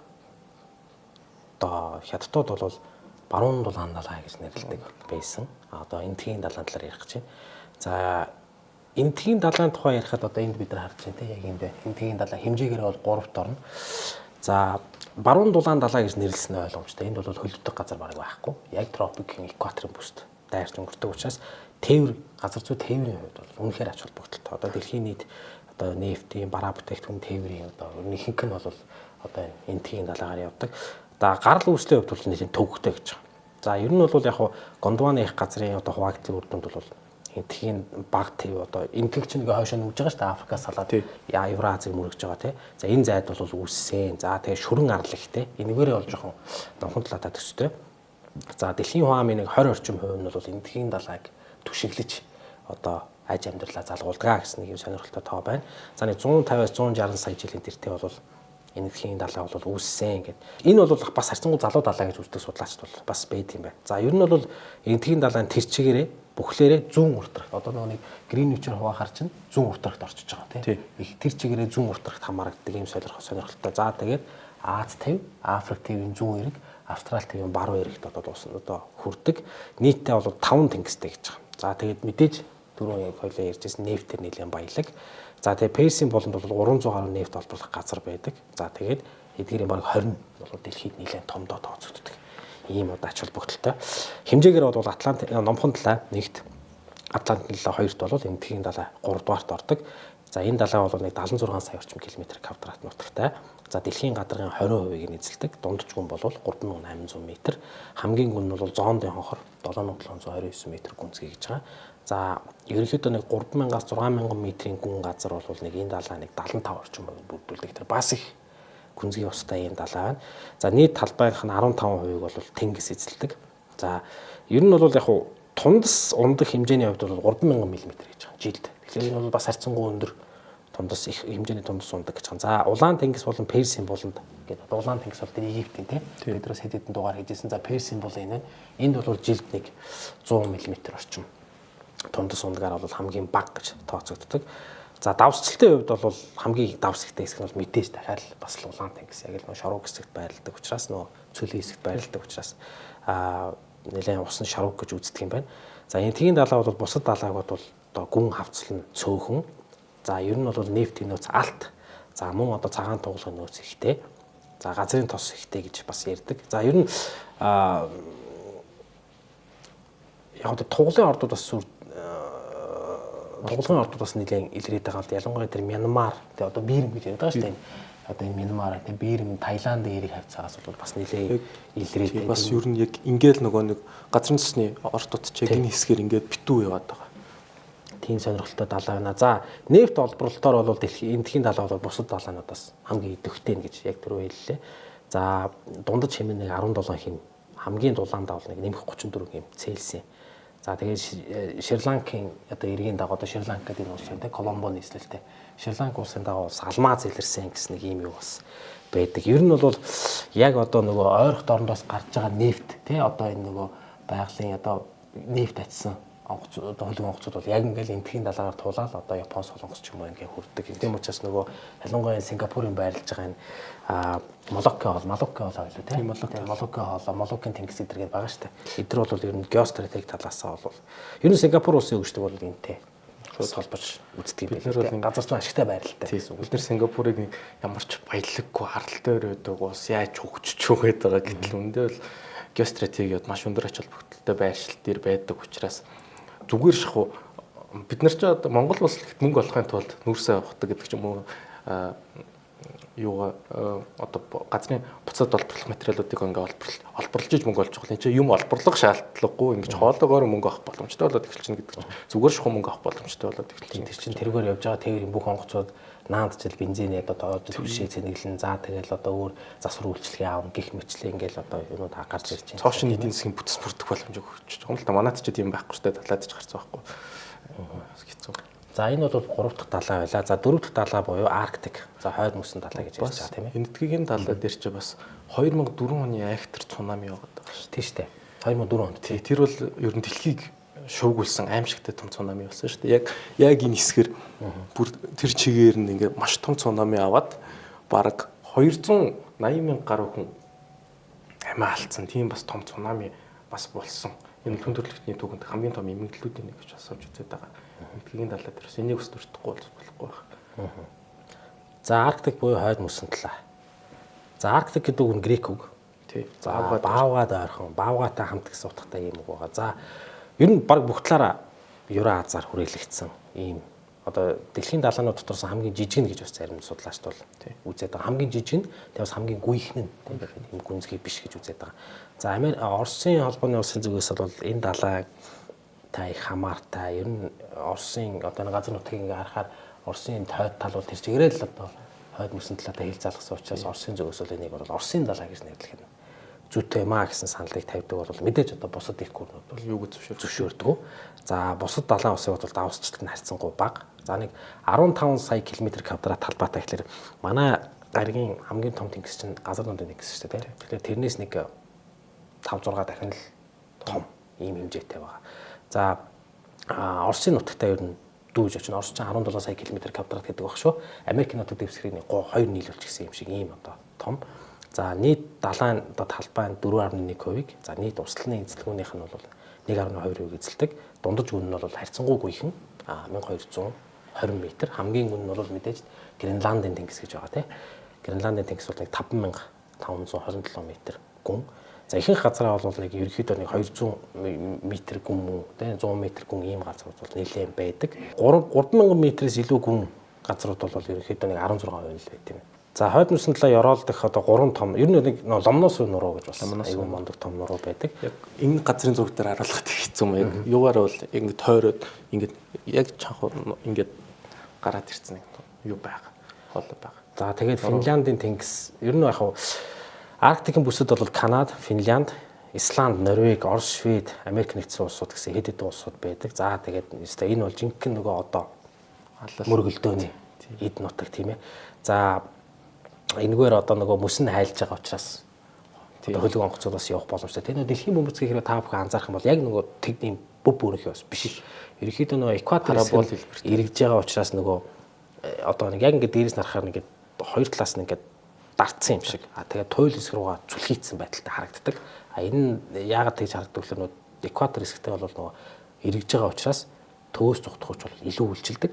Яг хоёр туйл хэсэгтэй бол төвөөс зүгтгууч харьцангуй бага байдаг учраас одоо туйл талаас бол навтайсан экватор тал руу зүлхийсэн байдаг. Тэгэхээр энэ нь болохоор нөгөө тээвэр хийхэд одоо жишээ нь хойд мөсөн талаа мөс одоо ингээд тодорхой хэмжээнд ч бас хайлдаг болсон байна л да. Одоо сүүлийн үеийн судалгаагаа юугаар одоо цаг уурын өөрчлөлтөс 7 хоног бол нэг тий яг ингээд бол үсч. Тэгэхээр тэр хоолоогоор явах юм бол нэгдүгээр ямар ч улсын нутгаар яваагүй гэдгээр татвар төлөхгүй. Хоёрдугаарт тэр чинь бүр юу яаж байгаа. Зам 40%. Тэгэхээр тэрийг дагаад нөгөө тээврийн зардал маань буураад явчихж байгаа. Тэндээ зарцуулах эрчим хүч нь багасаа явж байгаа. Гэх мэтчлэн ингээд ялангуяа хятадуудын зүгээс бол хойд мөсөн талааг бол туйлын торгоны зам гэсэн тийм сүүлийн нэг тийм төслийн санаачлаг бол явж байгаа юм билээ. За тэгээд энэ хойд мөсөн талууд бол газар нутгийн маргаан бол тасрахгүй. Ерөөсөө Канада, Дани хоёрын хооронд байна. Норвеги, Орос хоёрын хооронд байна. Америк, Орос хоёрын хооронд байна тий. Гэх мэтчлэн ингээ газар нутгийн маргаанууд бол нэлээд их. За тэгээд мэдээж сүүлд бол байгалийн хий асар хилэрсэн. Нефт их хилэрсэн учраас одоо энд бол их гүрнүүд ялцчихвал ашиг сонирхлоо илэрхийлж яана л та тийм. Гэтээс олборлоход ялцчих нөгөө маш их зардал өндөртэй учраас одоохондоо яг олборлох чиглэлгүй байгаа. Тэгээд одоо нэг 2030 оноос ахуулаад байна уу. Дэлхийн дулаар л ер нь энэ байдлаар явах юм бол 2 сарын хугацаатай юм хоол үүсэх боломжтой болчиход байгаа. Энд бүр 2 сар ингээ 40% хэмнэлттэй тээвэр явна гэдэг ч одоо жаргал болно гэдэг. Тэр зүйл Америк гэдэг ч юм уу их хэмжээний үйлдвэрлэгч том улсуудын хувьд. Тэгээ нөгөө талаас энэ газар маань өөр их энэ туйл маань өөр их газаргүй учраас газар нутгийн маргаан байнга өрнөх нь өөр ингээд тийм байгалийн шахвал жам эснэл бараг шахах юм болчиход байгаа. Тэгээд амхиндаа Оросууд ингээд нөгөө нэг Ломоносовын хоолой нуруу байгаад байгаа учраас энэ чинь манай газар нутаг гэдэг одоо тийм онол дэвшүүлээд байгаа. Гэхдээ энийг бол одоо юуг зөвшөөрөх юм чинь далай дотроо байгаа нуруу. За тэгээ нөгөө талаас энэ далайн амьдрал өөрөө бас их сонирхолтой л да. Голцоо одоо бидний хувьд мөс гэхлээр нэг юм нэг амьгүй хамаг ямиг хөлдөөдөг одоо нэг тийм ер нь үхэл дагуулсан юм шиг л боддгоо шүү дээ. Энд чи бол мөс бол өөрөө амьдралыг тэтгэж идэг зүйл байна. Ягаад гэвэл цагаан баавгай чинь мөсөн дээр ингэж явж иж ол замгүй олж иддэг. усан доороос бол бараг юм идэж чаддгүй. Тийм пингвин идэр шиг сайн сэлж чадахгүй юм чинь. Тэгээд ерөөсө одоо ингээд дэлхийн дулаарлаас болоод энэ мөснүүд их хавтгай болж эхэлсэн. Хавтгай болно гэдэг чинь нөгөө баагууч нуугдах юмгүй болоод анги өрөөгөө агнахад хэцүү болж эхлээд байгаа гэсэн үг. Тэгээд үүнийгээ дагаад далайн морь идэр итгэхэд далайн морь чинь нөгөө шууд хараа цухтаачдаг болсон. Тэгээд энийгээ дагаад бас ан агнуур хийх боломж бас муу болчиход байгаа гэж цагаан багуудаар бол гарч ирээд байгаа. Тэгээд дээрэс нь нөгөө мөс нэмгэрэх тусмаа энэ мөс нь салж Гренланд руу явж очиж Гренланд, Орос эдгээр Канадын зарим нутгуудаар ингээд цагаан баг явж идэг. Бол нь бол яг тэр тухайн бүс нутгийн амьтан бол биш шүү дээ. Тэгээд явж идэг гэдэг ч юм уу мөсөн дээр бас их асуудал учир байгаа даа. Нэг бодлын хүмүүс бидний хувьд энэ хоолой үүсэж бариад за тэгээд нөгөө талаасаа бас цэнгэг хүсний нөөц ихсэн гэдэг ч юм уу юм тодорхой хэмжээний бас нэг давуу талуудыг авчираад байгаа ч гэсэн яг экосистемийн хувьд болонгууд маш том дутагдлуудыг авчираад байгаа. Тодорхой хэмжээний амьтад үгүй болох цагаан багуунаас ахуулаад тийм асуудлыг бол авчираад байгаа. Тэгээд яг одоо энэ чинь нөгөө туйлын мөс хайллаа гэж бодоход одоо шинэ хойд мөсөн талаа хайллаа гэж бодоход дэлхийн энэ бүх одоо урсж байгаа дулаан урслууд байгаа шүү дээ. Одоо өмнөд басаатын урсгал, умард басаатын урсгал гэдэг дэлхийн одоо далайч нь өөрөө дэлхийн дулааныг зохицуулагчийн үүрэг гүйцэтгэж байгаа шүү дээ. Одоо хүйтэн газараас хүйт урслын дулаан руу авчихсан, дулаан газараас хүйтэн рүү навьчихсан гэдэг. Одоо шинэ Gulf Stream урсгал байна те. Эл Ниньогийн урсгал байна. Эл Ниньогийн урсгал жинхэнэ гай тарьдаг урсгал шүү дээ. Амар Перугийн урсгал. Перугийн урсгал одоо номхон талд Перугийн урсгал байгаа учраас Перу, Чили улсууд, Эквадор улсууд бол заах аж ахуйгаараа загсны аж ахуйгаар бол мундаг байдаг гэж байгаа байхгүй. Тэрэн дээр урсгалтай нь болохоор тэгэхээр энэ их хүмүүс хайллаа гэхэд тэр бүх урсгалууд өөрчлөгдөн. Тэгэхээр энийг дагаал нөгөө загсны аж ахуй бүх юм ингээл дагаал өөрчлөгдөл. Экосистем бүх юм өөрчлөгдөв. Нөгөө яг арлын улсуудын тэр тусмаа энэ юу явъя? Номхон далайн улсууд бол усан давтах асар өндөр магадaltaй болоод эхэлж байна. Японоос ахуулаад. Тэр битгий хятад хүртэл аюултай болоод ирж байгаа. Бид нэр хятадыг маш том газрын зураг тамшиг авч үздэг ч гэсэн хамгийн том хотууд нь яг далайн эрэг хавцаана байгаа шүү дээ. Тэгэхээр энэ бол бас л ер нь хүн аман ч гэсэн талайн эрэг руугаа нэлийн байдаг шүү дээ тий. Тэгээ энэ сая манай өсгөө маань амтныг ярьлаа. За энд бас хүмүүс одоо лапландчууд амьдардаг, нинээцүүд амьдардаг, инуитүүд амьдардаг гэдэг одоо эскимосууд гэдэг тэр хүмүүс бол ерөнхийдөө ангөрөө загсны аж ахуй одоо эрхэлж амьдардаг. За мал аж ахуйас эрхэлдэг юм уул муул байна. За сагамхай загас гэх мэт загаснууд бол нэлээ илбэг. За мэдээж одоо цаа бууг бол бас олон тоогоор нь үржүүлж одоо аж ахуйгаа залгуулж ирсэн юм хүмүүс байдаг. За энэ бүс нутагт одоо сүүлийн судлаачд ялангуяа байгаль судлаачд их ярьж байна л да. Олон улсын яг ингээд нэг тогтсон хэм хэмжүүртэй хамтын ажиллагаа байх хэрэгтэй. Тэгэхгүй бол одоо энэ бол ирээдүйн том дайны одоо хөр болно талбар болж магадгүй гэсэн нэг юм айц. Одоо ялангуяа байгаль судлаачдын хувьд бол нэлээд байд юм байна. Дайны бүс болох хэрэгтэй л гэсэн үг л дээ. Дайн болохгүй ямар нэг улсын эзэмшилт байхгүй. Ерөөсөө их тайван ерөөсөө одоо хүний оролцооноос ангид байх ёстой газар гэж авч үзэх гээд байгаа. Тэр яг юутай л адилхан гэсэн үг шүү дээ. Антарктидтай адилхан гэсэн үг шүү дээ. Тэгээ ялцчгүй нөгөө өмнө нөгөө Атлантидын домог дээр сая ярих түүний уг чанар ингэж гарч ирээд алт мөнгөн дээр шунаад эхэлдэг гэдэг шиг энэ ч одоо улаан цаймын маш гоё хоол байгаад байдаг. Тэгээ дээрээс нефт хэмжээгээр олборлох боломжтой байгаад байдаг тий. Тэгэхээр ингээ ялцчгүй хүний шунал гэдэг хэмжээтэй гүцэгдэхгүй шүү дээ. Тэгэл энэ асуудлыг бол шийднэ гэдэг үнэхээр ярвигтай олон улсын мундаг дипломатууд нь л хийх ажил болж таарч байгаа шиг байна. За номхон талаа, Атлантын талаа, Энтгийн талаа, хойд мөсөн талаа гэсэн бол за одоо өмнөд талаа. За энэ газрын зураг дээр байна өмнөд талаа, өмнөд мөсөн талаа гэж бичсэн байна тий. За ер нь бол нэг 20 сая километр квадрат нутагтай. За тэгээд өмнөд туйлын далаа гэж бас нэрлэдэг, өмнөд мөсөн далаа гэж нэрлэдэг, Антарктидын далаа гэж хүртэл бас нэг ном дээр бичсэн байсан. За гих мэтээр бас нэрлэдэг. Атлантын далаа, Энтгийн далаа болон номхон талаатай бол одоо нутагт залгадаг. За тэгээд далаачд бол тэгж ярьд юм бэл. Хамгийн их шуургатай далаа. Тэр бол одоо ерөөсөө юу ч болж ич мэднэ. Ер нь шуурга их болдог далаа гэж. Хамгийн барьцгүй далаа. Тэгээд шуурганаас гадна гинт мөсөнд төгжигдчихэж бас магадгүй ерөөсөө хэцүү. Хөрх юм уу шакилтныг бол гүмөх зовсон доо энэ өмнө далаа бол. За ер нь бол юу одоо маш идэвхтэйгээр судлагдж байгаа ийм газар одоо энэ өмнөд далаа бол бас тийг сайн нээгдээгүй. Тэгээд одоо судлаачтай анхаарлыг нэлээд татж байгаа маш юм сонирхолтой юм далаа байгаа тийм ээ. Өмнөд далаа дээр болонгууд сонирхолтой нь юу вэ гэхээр яг онгон байглаараа байгаа. Хүн ерөөсөө хурж чадаагүй. Одоо ямар санд хойд далаа дээр болонгууд ч Гренланд тавьцаа инуитчүүд амьдарч идэг гэдэг ч юм уу. Хүний гар бол өвшөд авна хурцсан. Тэгээ баа мөс хайлаад эхэлсэн гэдэг ч юм уу. Одоо ингэ асуудал байгаад. Өмнөд далаа дээр болонгууд тиймэрхүү асуудал харьцангуй бага. Ерөөс хүний ганц асуудал нь нөгөө халин магнуурын үед хэмжээний халимц өрж эхэлж исэн. Тэгээд ямар азар уурын хөдөлгүүр үүсээд тэрний арга цахилгаан хөдөлгөөн цахилгаан хөдөлгөөрүүд үүсээд юунууд бол байхгүй болсон. Халимны агнаар бол тийм одоо үр ашигтай байхаа болоод халимыг бол 5 хооронд үлдээсэн хүмүүсүүд. Халимны тусыг бол ашиглах шаардлагагүй болсон. Тэгээ үүнийгээ дагаад энэ хавийн ерөөсөө амьдрал бол жоох намгүй хүнээс юу н холдоор их тайван л болсон байгаа юм л та. Тэгээд бас их сонирхолтой. Бидний хувьд одоо газар дэлхийд итгэдэг юм ч одоо хөрс шүү дээ. Хөрсөн дээрээс ингээ өв сургадаг, өвсөйг мал амьтад иддэг, тийм ээ, малын сэг зэмээр одоо өтмөт тоолдог энэ тэрэгэл амьдралын тойрог ингээ өрнөө явждаг. Өмнөд талын болонгууд мөс нь доогуур амьдрал өрнөждөг. Өөрөөр хэлбэл яг энэ ч байгаа энэ мөсүүд том мөсөн хавтангуудын доор жижиг юм нэг микро ургамлууд ургаж идэг юм байна л та. Тэгээд энэ ургамлуудыг нөгөө кирилл загас гэх кирилл харахыг нэг жижиг өргөн харах байдаг шүү дээ. Тэр чинь тэрийг идэж тэнцээ нуугдаж үрчдэг юм байна. Хүйтний үлрэлт. Тэгээ нөгөө мөсөн донд доогуур нуугдаад тэгж амьдралаа болгож жогод дулаарангууд нөгөө мөс нь хайлаад далайгаар тэр чигээр тархаа яваад өгчдөг. Тэнгүүд энэ маямтан чинь өөрхий нөгөө пингвинүүд, халимнууд, зэрлэг халим гэдэг анчаа халим гэдэг үл юу гэдэг үл нөгөө алуурч халим. Тэгээ алуурч халим мэдрээ хоол болж идэг. Тэгээ өөрөөр хэлбэл энэ мөсөн доорх ертөнц зүгээр ингээ өвсөн болоо хувирсан. Одоо тэгж амьдралыг тэтгэж идэг. Тийм сонирхолтой бас талаа. Бидний бас нэг тийм урд юм харж байгаагүй үзэж байгаагүй тиймэрхүү хүнсийг нээж өгч идэг. Тэгээд үнэхээр үзэсгэлэнтэй гэж ярьдаг. Яг далайн шомбогчд бол нөгөө Жакив Кустогийн тал руу ярьжсэн шүү дээ. Тэрэн дээр бол яг энэ доош нэг шомбож үзээ харахад бол одоо чимээгүй сүм шиг тийм үзэсгэлэнтэй газар байна гэж бол бичсэн байдаг. Яг ингээд нарны туяа орж ирээд ногоор бол их тийм үзэсгэлэнтэй харагддаг юм байна. Энэ далаа бол өөрөө бас их тийм сонирхолтой далаа. За бид нар ерөөхдөө 5 далаагаа тоомилж ярьлаа. За одоо далаачд 5 дугаар дугаарыг ерөөхдөө яг одоо далаачд руу орох чинь. За ер нь бол энэтхэг болон хятадыг орох замыг ирж хайж явсаар бол Америк ТV-г нээсэн түүхийг бид өмнө нь ярьсан. За харин Австрали бол өөр хэрэг байсан тий. За одоо Австрали чинь тэгээд байгаа шүү дээ. Клаудио Птолемей эртний грекийн сэтгэгч зам уу Помпони Мела нар бол дэлхийн хавь тагаст ийм их газар байгаа юм чинь. Дэлхийн өмнө тагаст бас яг нэг тэнцвэр байх ёстой гэж. За тэгээд нөгөө тим таамгийг бол дэвшүүлсэн. За тэгээд Васко да Гама бид нар өмнөөс далаачдахад дугаар дээр эхний дугаар дээр ярьж исэн.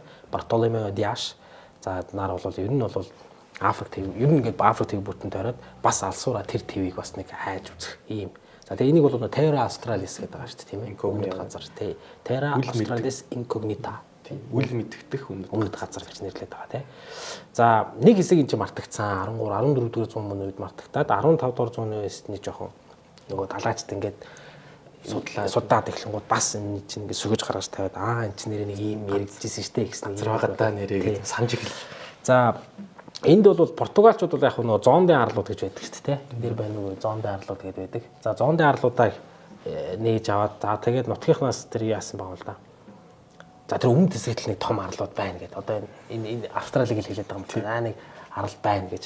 За тэгээд улмаар бол тэрийг сонирхож гисэн. Гэтэ португалчууд бол Австрали гэхээс илүү Африк нэгсэн юм байна. Яг тэр ч одоо нөгөө эд баялагтай, боолын амиад үзчихсэн учраас португалчууд бол Австрали гэхээс илүү Африкт бол сонирхож байсан учраас нэг сонир санагдаагүй. Ер нь Австрали үеийн үед нэг тийм сонирхол татчихсан газар ерөөсөө байгаагүй. Энэ бол ерөөсөө хүрээлэн буй юм уу энэ хитэн арлуудтай л хамааралтай байгаа юм л. Энэ арлууд чи хитэн далаачтай бүр хашраагаа хийцэн. Ерөөс хүн идчнүүд дээр ерөөс хашраагаа хийцэн ерөөсөө л ингээ ийшээ очихл юм бол ухна гэдэг ойлголттой болцсон учраас ер нь Австралиас ер нь чадхаараа л зайгаа барьдаг. Тэгэхээр шүрэн арал марал янз бүрийн юм чулуун арал ихтэй учраас нөгөө хад тавцал мөрөх бас нэг асуудлаас гарч ирж байгаа юм тийм ээ. За 1526 онд Молоккын арлуудын амбан захирагчаас одоо томилогдсон тэр Жорж Минезишинг баг бол Папуад очсон ба. За Папуа гэдэг нь бол энэ байна тийм. Шинэ Папуа гэдэг. За Папуад очсон байгаа. За Папуад очоод дараа нь чинь баг 20 жилийн дараа шүү дээ 1545 онд шүү дээ. Испани ахмад Иниго Ортис Ретес энэ газрыг бол яг хойд иргэн дагуу ингэж явж бас судалгаа хийсэн баг. Судалгаа хийгээ. За тэгээд энэ газрыг нөгөө Шинэ Гвиней гэж нэрлэсэн. Одоо бид энэ газрыг чинь Папуа Шинэ Гвиней гэдгээр мэдэн шүү дээ. Энэ ч одоо хэмжээгээрээ Гренландын арлын дараа орох хоёрт орох том арал. За энийг бид нар өмнө нөгөө жамуух бүтээр ярьжсэн та нөгөө Майкл Рокфеллер гэдэг манай дугаар байдгийн. Тэн дээр бол бас энэ тухай бас тодорхой мэдээлэл өгсөн. Тэгээд ягаад Гвиней гэж нэрлэсэн гэхээр Африкийн нөгөө гвинейчүүдтэй тун адилхан хүмүүс нь төстэй харагдаад байсан учраас хар эрстэй хүмүүсүүд Шинэ Гвиней гэдэг ингээд нэрлэлчихсэн. За тэгээд яг тэгээд уулуудыг харахаар малай биш гэж байгаа. Тэгээд малаачуудаас шал өөр. Тэгээд шинэ Гвинегээд нэрлэлжсэн. За 1567 оны 11-р сарын 9-нд Перугийн тэр Кальяро Бомтос Перугаас эндээс гэсэн үг те. Перугаас за ерөнхийдөө баруун зүгийг бариад нөхдүүд явсан байгаа юм л да. Тэгээ явж байгаад тэр багийнхан бол нилээ явсан. Тэгээд тэр авраг модтой арал буюу одоо бидний мэдэх энэ Соломоны арлууд гэж байгаа шүү дээ. Энэ. Тий. Энэ Соломоны арлуудыг нээж байгаа юм л да. Энэ авраг том модтой. Тэгээ энэ дэр нэг сонирхолтой юу байдаг? Одоо тэн дээр бид нар судалгаа хийж байгаа тийм Соломоны арлуудын авраг хүмүүс гэдэг маш сонирхолтой юм болж байна. Тэрний үг хэлээр Соломоны арал чинь дэлхийн 2 дугаар дайны үед Япон, Америк хоёр эд үзэжсэн газар шүү дээ. Тэгэхэд бол тэр Япон цэргүүд маш тодорхойгүй шалтгаанаар алга болсон байдаг байхгүй.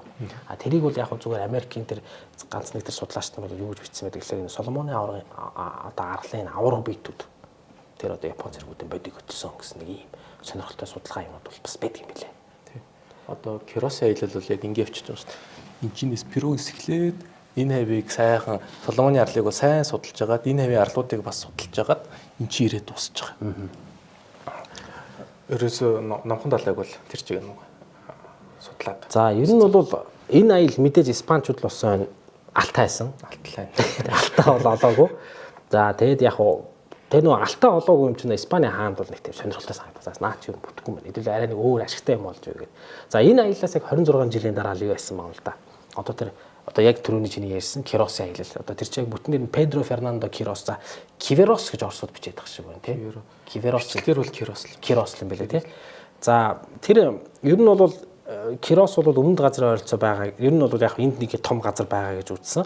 За тэгээ шинэ одоо аяллаа бол Соломоны арлуудын зүг бол зохион байгуулсан. За мэдээж сансандаа хүрсэн. 1605 онд бол 3 үлэг онгоцтойгоор аялалдаа гарсан. За ингээм 1606 оны 4-р сарын 29-нд одоо баруун зүгт цувраа тогтсныг арлуудыг харсан баг. За тэгээд нөгөө газар л гэж утсан. Нөгөө нэг олон залгаа газрууд арлуудын чинь нэг байна гэдэг. За тэгээд Кирос бол энэ газар бол гэсэн юм л да. Халуун ногоо ихтэй, сувд ихтэй, алттай газар гэж бодоод за ингээд тэндээсээ шууд буцаад яг түрүүний шинэлэг Мексик хүртэл явсан баг юм л да. Мексик хүртэл яваад. За тэгээд замдаа ерөөсөө нэг ч хүний алдаагүй явсан нь бол энэ Кирос бол ерөөсөө энэ аяллыг маш өндөр түвшинд зохион байгуулсан гэдээ харагдаж байгаа. За тэгтээ бас тийм дардан замаар явчаагүй. Энэ ч бас хоорондоо багийнхан дотроос хуваалт тий сөрхий одоо хуваагдаад үзэн болоод за тэг энэ үед бол яг бас нөгөө тэнд үмээ саман болох үед бол яг тэр нөгөө Соломоны арлууд дээр бол очоогүй юм шиг байна. Нөхдүүд. Ерөөсө Соломоны арлууд дээр очоо. За тэгээд сүүлд бол яг энэ 200 орчим жилийн дараа хин очно л доо. Бидний ярих нь одоо Бунгевил тий одоо Луи Антуан де Бунгевил гэх Францын далаач бол очиж байгаа шүү дээ. За энэ дээр бид нөө за Кирос экспедиц бол тийм байсан бол одоо нөө Торресыг ярих хэрэгтэй тий. Луис Веса Торрес гэдэг. За энэ хүн бол 2 хөлөг онгоцтойгоор ерөнхийдөө энэ зүг рүү баруун зүг рүү чиглээд явсан байна. Латин Америкс гараа. За тэгээд далайн шуурга болоод одоо нөө Coral Sea гэж байдаг шүү дээ. Корал тэнгис гэдэг. Энэ Корал тэнгис буюу одоо шүрэн тэнгис гэх юм уу. Тэгээ монголоор бол шуургад төрж явж байгаад шүрэн тэнгис дээр очив. Ягаад шүрэн тэнгис гэж нэрлсэн гэхээр айгүй шүрэн арал ихтэй. Тэгээ одоо нөө Great Barrier Reef гэдэг англиар нэрлэдэг шүү дээ. Энэ их барьерийн шүрт арал гэдэг тийм. Энд ч одоо нэг маш том юм шүрэн арлууд байдаг. Энд чинь тэгээд Австралийн баг юу штэ. Дархан цаас газар штэ. Ер нь аялал жуулчлалаас өндөр түвшинд төгжиж байгаа юм газар тийм. Гэтэ торьёос гайхамшигтай юм л энэ баахан арлуудаар сүлжээж явсаар байгаад энэ Тайваны нүгэр гарч ирээд. Тийм. Сайн сүлжээ. Энэ Торресын хоолой гэж үүдэг шүү дээ. Энэ Торрес яг энэ. Одоо энэ Папуа Шинэ Гвинег Австралийн Cape York хойгоос зааглаж байгаа нэг хоолойг бол Торресын хоолой гэдэг яг өөрийнхөө нэрээр нэрлэсэн. Энэ хавь ер нь бүх хоолойг дуусгасан. Тийм. Ер нь бол сайн самлсан байдаг тийм. За тэгээд яг нөгөө хэн бол Шинэ Гвиней хойд хэсгийг судалсан шүү дээ. Торрес мань хүн давхиж очоод бүтэн тойрч үзээд за энэ бол ерөөсөө арал юм байна. Энэ бол ерөөсөө Terra Australis гэдэг ямар ч хамаагүй. Энэ голор заагалдаг. Terra Australis нэг доор нь байгаад байдаг тийм. Өөрөө бол ингээд хажуугаар давхиж яваад байгаа байхгүй. Тэгээд за энэ бол тустай юм байна гэдгийг ойлгоод за тэгээд Филиппиний арлууд руу хүрсэн байгаа. За ингээд тэндээс Америк руу буцсан. За энэ Кирос болон Торрес нарын аяллаа үр дүн бол газар зүйн талаас нь маш өндөр ачаал боллоо. Мэдээж нөгөө алт халуун ногоо муу байхгүй шүү дээ. Юу байх. Тэгтээ үдшнүүд л байгаа. Тэгтээ газар зүйн мэдлэг талаас нь бол энэ аялал бол хоёр аян бол үнэхээр одоо гайхамшигтай байсан. За ямар ч гэсэн Торресын аялал бол Папуа Шинэ Гвиней бол өмнөд их газартай холбоогүй юм байна. Дундуура Торресын хоолойгоор тусгаарлагддаг юм байна. Тусдаа байдсан байна гэдгийг нь бол баталж байгаа. За тэгээд энэ арал бол их том хэмжээтэй арал байна гэж. За тэгээд сүүлд нь бол Гренландын дараа орох юм. Хоёрт орох юм том хэмжээтэй арал байна гэж үзсэн. За Торресын нээлт ягаад ч юм дараагийн хагас зуун жил нууцлагдсан. Яг л яг угаасаа ийш сонирхоогүй л дээ испанчууд. За энтэйгэл зууралтай гэдэг тийм. Гэхдээ бас нөгөө талаас өөрсөн дээрээ жоохон бас нөөцөө хатгалж авч болтго гэдэг шүү дээ. Хамаа намаагүй зарлчих юм бол нөгөө англичууд чинь Португал агуу тэр гой зөв Португалтай гол үзэж байгаа шүү дээ. Дараа нь өсөлтөн байх магадaltaй учраас юмыг чимээгүй л дээ. Тэгээ нам гом орхих нь бол бүх талаараа испанчуудыг ашигтай л байсан болж байгаа. За энэ нээлтүүдийн ачаарууд испанчууд ер нь бол энэ газрыг мэдэж аваад за тэгээд ер нь цаашдаа бид нар бас энд нөлөөгөө тогтоох нь зүүн юм байна гэсэн. За тэгээд яг уу энэ бол ингээ испанчууд зүгээр бодоод өнгөрчихөж байгаа. За энд бол ийм юмнууд бол байгаа юм байна. Тэгэл тэгэл яг уу нэг хаалтаалга их халуун ногоо гэдэг ах юм алга. За яг ер нь бол энд нэг ийм газар байна. Гэл дараа нь колоничлог болох. За яг энийг бол бид нар тэгж жагаад нэг авна. За мэдээж испанчууд бол аваагүй энэ дээр бол маш сайн ажилласан хүн болвол Тасман Тасман их сайн явсан байдаг тийм. А бид нар Тасманы тухай далаачдын 2 дугаар дээр ярьсан шиг санаж байна. Одоо Кирос Торрес хоёрын аялын байсан бол за Францын нэг мундаг далаач байгаа. За бид нар Францын их мундаг далаачтар хийсэн шүү дээ. Одоо Жан-Франсуа Лапероза байна. За мөн одоо нөгөө Жюл Жумон Журмил байна. За Бруно Ландргасто гэх мэтлээ одоо далаачтыг бид нар ярьсан. За тэдний төлөөллийн нэл ер нь тэднээс нэг дутгааргүй. Нэг мундаг далаач байгаа. Луи Антуан де Бунгивил гэж. Бас далаачд төрсэн. Бас дэлхийд төрсэн. За Англи Франц хоёр бол одоо мөнхийн үзнэ, мөнхийн өрсөлдөгчдөө 1756-аас 1763 оны хооронд бол 7 жилийн дайн гэдэг дайныг хийсэн. Хоорондоо сайхан зодтолсон. За тэрнээс өмнө 100 жилийн дайн маяг гэдэг зөндөө юм хийсэн. За тэгэл нэг бол англичууд нь орж иж нөгөө Британий дээр нь авдаг. Эсвэл одоо нормандчууд нь дайрч орж Англиг эзэддэг ч гэдэг юм. Тэг ингээд ерөнхийдөө нэг юм үзээтэй юм хоёр улс. За тэгээд ер нь бол 7 жилийн дайн буюу тэр 1756-аас 63 оны хооронд 7 жилийн дайны үр дүнд бол Франц бол яг үндэ ялагдсан. А ялагдаад англичууд бол ерөнхийдөө юу яасах шүү дээ. Тэгээ бүр ингээд нөгөө Францын хөл онгоцуудыг олзолж аваад ингээд хувь хүмүүст бүр ингээд үн аюуллагдсан. За энэ бол доромжлол байна. Амар том доромжлол багхгүй тий. За мэдээж энэ бол Франц ч одоо омог бартан улсууд шүү дээ. Юу гэж ингэж доромжлуулж асуух вэ? За бид нар Англиг энэ удаад дийлсэнгөө. За ингээд колон молонуудаа ерөнхийдөө бол Англитай ингээд ерөнхийдөө даруулж байгаа. Гэхдээ тэр нэг өмнө талд нэг хідэн испанчуудын олоод авцсан тий. Эзэнгүү газар байгаад байна гэдэг. Голландчууд эдэр очиж, Нидерландчууд эдэр очиж нэг хідэн газрын харлууд байна. За ер нь тэднийг л болгож авъя, өөр юм болгож авъя гэдэг. За тэгээд тийшээ гарч. За энэ дээр бол мэдээж хин явж байгаа шүү дээ. Антуан Бунгивил, Луи Антуан де Бунгивил явж байгаа юм тий. За ер нь бол давхар энэ чинь англитай л далаа дээр үзэх гээд байгаа юм л да. Англи чинь далайн гүрэн болчиход байгаа байхгүй. Тэгээ энэ замын хянах. За ер нь бол номхон талын энэ арлуудыг те түрүүний нийлсэн арлуудыг сонгосон нь бол ер нь тохиолдлын хэрэг бол биш. Ер нь бол алсын тооцоотойгоор энэ аяндаа бол гарсан байдаг. За Бунгивилийн хувьд бол цэрэг дипломатын асар өндөр мэдлэгтэй, туршлагатай. За математикийн судалгааг бол маш өндөр түвшинд хийдэг. За англичууд хүртэл Бунгивилийг бол маш өндөрөөр үнэлж шинжлэх ухааны академийн гишүүнээр сонгосон байдаг те. Тэгээ яг нөгөө 7 жилийн дайнд ялагдсан юм чинь Канадаас Францууд гарна. За мөн одоо Хойд Америк твээс гарна. За энэ нүүлгэх ажлыг бол Бунгивил хариуцж зохион байгуулж явж исэн байгаа тийм ээ. За тэр өөрийнх нь хөлөг онгоц нь бол яг засгийн газраас нь нэг 26 орчим их буутай Будиоз гэдэг хөлгийг гаргаж өгсөн байна. 1766 онд бол Бунгивилийн аялал бол дэлхийг тойрсон эн чинь 14-р аялал болж байгаа шүү. 14-р. Тийм. Бунгивилийн аялал бол 13. Тэрнээс өмнө болохоор шүү дээ. Өмнө 13-ыг тооцох юм бол Испани бол за мэдээж анхных нь бол испанчууд байсан тийм одоо Магелланы үед байсан. За тэгээд Испани эхнийх нь за дараагийн 7 нь бол англи их байсан. За энэ дээр бид нар Джеймс Кукийг ярьж байна. Үлдсэн 5 нь бол Нидерландын далайчтай байсан болвол ингээд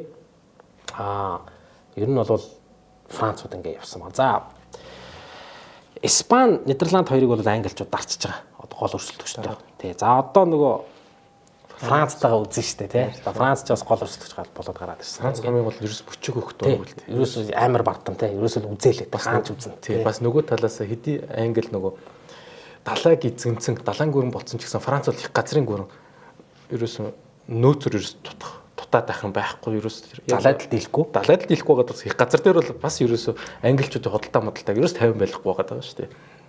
Тэгээ одоо за их газар дээр ялт бид нар бол англиас хамаагүй илүүгүр. Тийм учраас одоо далай дээр тэдний талбар дээр бид нэр илүү гарчвал ерөөсөө хамгийн том эзэнт гүрэн болох боломжтой гэдгээ Францчууд ухамсарлсан байсан учраас л ерөөсөө далайр бол тайраад байгаа. Ягаад гэвэл Английн хувьд бол арлын улс учраас их газар руу ерөөсөө тэгэж орох боломж чадамжгүй байсан гэдэг нь маш сайн ухаарц учраас л ерөөс далаар бол гүрийгээд далаар л гүрэн болох гэж англичуудын хийжсэн яг энэ колоничлын үед империализмын үед ч юм уу колоничлын үед хийжсэн аян дайнуудыг харахаар англичууд далаа дээр маш сайн толдог. А тэгээд англи цэргүүд ч юм уу усан цэргүүд нь их газар руу орохоор байлдаж өгдөг. Тийм Кремийн дайн дээр маш тодорхой харагддаг. Орос эсрэг байдчих тий. Тэгэл нөө Францыг л байлдуулах гэдэг шүү дээ. Францтайгаа нэг тал болсон Кремд Оростой үзэж байгаа шүү дээ. Дээрээс за та нар л одоо дотгошоор бид нар бол яг хаа гэдэг далаад нь зохицуулчих гэдэг. Тэгэхээр яг англичууд бол ер нь яг баасан хогш бол тодорхой хэлсэн шүү дээ. Англи усан дээр сайн толдог боловч их газар дээр бол чадахгүй гэдэг тий. Тэгэхээр бол энэ дээр бол яг тийм байсан байна. За 1767 оны 1-р сард Будио сүлэг онгоц бол Америкийн Монтевидеод одоо Уругвай нийслэл шүү дээ тий. Зангуугаа хайсан. За тэгээд Мальвины арлууд гэж нэрлэдэг. За та бүхэн Мальвины арал гэдэг нэрийг одоо бараг мэдж байгаа. Энэ бол нөгөө Фолклендийн арал гэж англичууд нэрлэдэг. За Аргентин бол Исла де Малвинас буюу Мальвинагийн арал гэж нэрлэдэг. За ийшээ энэ арал бол Испанийн мэдэлд үлдсэн учраас энийг бол одоо энэ дэр байсан францчуудыг аваад буцсан баг. За тэгээд тэр сүүл нийлдэг Род гэдэг нэрт Этуаль гэдэг нэг хөлөг онгоц ирж нийлээд ингээд 1767 оны 11-р сард бол 2 хөлөг онгоц Монтевидеог орхиод за тэгээд энэ Магелланы хоолоогоор гараад номхон талаагаар явж байгаа тий. За энд чинь өстө нэрээ үзэн болно штэ. За Магелланы хоолойг бол 2 сарын турш судалсан. За тэгээд шуурга муургатай чинь амар адал явдалтай юм болж арай ийж тэндээс гарч байгаа. Тэгээд тэндээс гарсныхаа дараа 3-р сарын 21-нд тэр анхны нэлээд явсны эцэст нэг хуурай газрын юунууд тэгээ энэ дээр ерөөсөө энэ арлуудыг үзсэн ба. Энэ одоо Туаматогийн арлууд гэдэг байгаа тийм. Хэд хэдийн бүлэг арлуудыг үзээд за тэгээд цаашаа хэдэн хоног явсныхаа дараа ер нь номхон далайн сувд гэдгээр нэлээд алдартай. Одоо Tahiti гэдэг. Оросууд бол Tahiti гэдэг тийм. Tahiti-гийн арлуудад хүрсэн. За Tahiti арлынхантай бол эхэндээ бол их гоё найрсаг харилцаал ихэлсэн. За тэгээд удалгүй бол хоёр тал хоёлаа тий зангаа таниулаад одоо муугаа таниулаад ингээд одоо байлдаан болоод тэгээд яах ч одоо тэндээс явхад хүрч байгаа юм л да. Тэгээд Tahiti-чууд бас нэлээд өмнөөс алуулсан юм шиг байна. За Францаас бол ганц далаач юм өргөцсөн. За ингээд тэр арлаас бол явсан байна. За тэгээд Бунгевилийн багийнхан бол явсаар ба тэр Само арлын нэрэгдүр явсан байна тий. За энэ Вануату за нөө Тувалу за энэ баруун Само гэдэг энэ тий. Тийм наач. За энэ хэсгээр ингэж давхиж яваад за тэгээд шинэ гибридийн арлууд хүрсэн байгаа. За тэгээд энэ болгон дээр очиод өөрийн эзэмшлэрээ зарлал. За тэгээд цааш явсаар хагаад шүрэн тэнгис орсон байгаа. Одоо Коралсын. За тэгээд одоо энэ дэр ингээд нөө Луизианагийн олтрыг одоо энэ Луизидагийн олтрыг гэдгийгсэн байна шүү дээ. Энэ дэр очисон байгаа. Тэгээд энэ дэр энийг бол Францын мэдэлд зарлаад тэгээд энэ Луи хааны нэрийг буюу Луизида гэж одоо юу нэр өгсөн байна. Одоо тэгээ энэ арлуудыг маш сайн Соломоны арлуудыг бас сайн судалсан л та. Тэгээд Бунгевилийн арал гэдэг одоо бас тусдаа нэгээс аралтны нэрээр нэрлэгдсэн бас аралтай болчихсон. За тэгэл юу Соломоны арлууд хүрсэн. За 1766 оны 3 дугаар сарын 16-нд бол Францад буцаж ирээд за тэгээд хэд хэдэн чухал нээлтүүд хийсэн. Энэ талаараа бас ном бичсэн. За Испани далаачдын нээлтийг баталгаажуулахаас гадна алдаануудыг зассан байна. Хамгийн гол зүйл нь. Тэгээд за ястаа нэг англичууд нь бажиг авсан л та. Үнэхээр сандарсан. За хэдмэрч юусэн өмнөд энэ номхон талаа өмнөсгийн хамаг арлуудыг аваад туслаа хэдүүлээ одоо нэг юм бодохгүй болохгүй нэг Cook экспедицийг явуулж байгаа шүү дээ. Cook-ийн James Cook экспедиц чинь тэгэж одоо Австрали тэгэж Австрал дээр очиж байгаа. Ерөөсөө тэгээд уралдаал хоёлаа үзээд гисэн байгаа тийм. За ийм одоо сонирхолтой ийм одоо намтартай хүн байна. Антуан Ван Луи Антуан де Бунгевил гэдэг нэртэй ийм сонирхолтой хүн байна. За ер нь бол яг тэгсэн байлаа. Бунгевилийн экспедиц ирлээ, нээлттэй зарлаа, эзэмшлээд тунхаглалаа, англичууд за Cook лордууд нь. За ерөөсөө бид нар явахгүй бол одоо энэ Францчууд хамаг юм аваад дуслаа. Тэгээ Cook экспедиц бол явж. Cook экспедиц бол ерөөсөө маш том одоо судалгааны баг явж байгаа шүү дээ, тийм ээ. Cook бол өөрөө одоо инноватор шахуу яг далаа дээр далаа ил дээр далаач дундаа бол ариун цэврийг маш сайн хянуулдаг. Тэгээд ерөөсөө эзлэн төрмөг илэх нөгөө нэг хэд өмсүүдийг боочлох, халт хулгайлах гэхээс илүүтэйгээр эхлийн газар их ч судалган зүг гэдгийг ерөөс ухаарсан байсан учраас энэ утгаараа бол маш их хэмжээний эрдэмтдийг за тэгээд бас миссионеруудыг бас авч явдаг байсан гэдэг ч юм уу. Ерөөсөө далаачид дундаа тийм мөс сагалж исэн л хэрхэмлэлтэй. Тэгж одоо ихэнх тохиолдолд далаачид ч нөгөө очиод эзлэн төрөмгийлэх гэж үзэл нэг арлын усуудаа хэрэлдээл дайнд ч юм болол явдаг байсан бол Cook-ийн хувьд бол арай өөр арга барилаар үзэх гэж хичээж байсан. Тэр бас за Английн 100 шилдэг далаач гэж яригддаг Cook. За далаа судлалыг бол Оросгүйгээр тий. За испанчуудыг ярих хэрэгтэй, португалчуудыг ярих хэрэгтэй. Англичууд бол мэдээж яригдана, францчууд яригдана. За Оросын далаачдгүйгээр одоо дэлхийн далай асуудлыг ярих нь учир дутагдaltaй. За бид нар өмнөх далаачдын дугаараар Михаил Лазаров, за Фабиан Готлеб фон Беллингсгаузен, за Витус Беринг энэ бол дайн хүн. Гэхдээ Оросын нэрэнд ороод Берингийн тэнгис ялангуяа Аз тэр ер нь Америктэй холбоотой юм уу гүм үү гэдгийг баталсан хүн шүү дээ. Тэгээд Берингийн хоолой Берингийн тэнгис гэж бид ярьдаг те. За Петр хаан, Петр Великий, их Петр гэдэг те. Далайн гүрэн болох хэвээр. Орос гүрэн бол далайн гүрэн. Ерөнхийдөө бүх насны л зорилго ер нь Петрийн мөрөөдлийг тэгсэн гэж байна. Одоо нас урахаас нь хэдхэн 7 хоног өмнө тэгэлж хэлжсэн гэж. Орос цэргийн гутлыг энтгийн далайд угаа гэж. Тэр нь юу гэсэн үг гэхээр ерөөсөө энтгийн далай буюу дулаан далайд хүрээл гэсэн үг байхгүй тийм. Энд одоо хүрэх хэвээр. Орос бол далайн гүрэн болох хэвээр байна.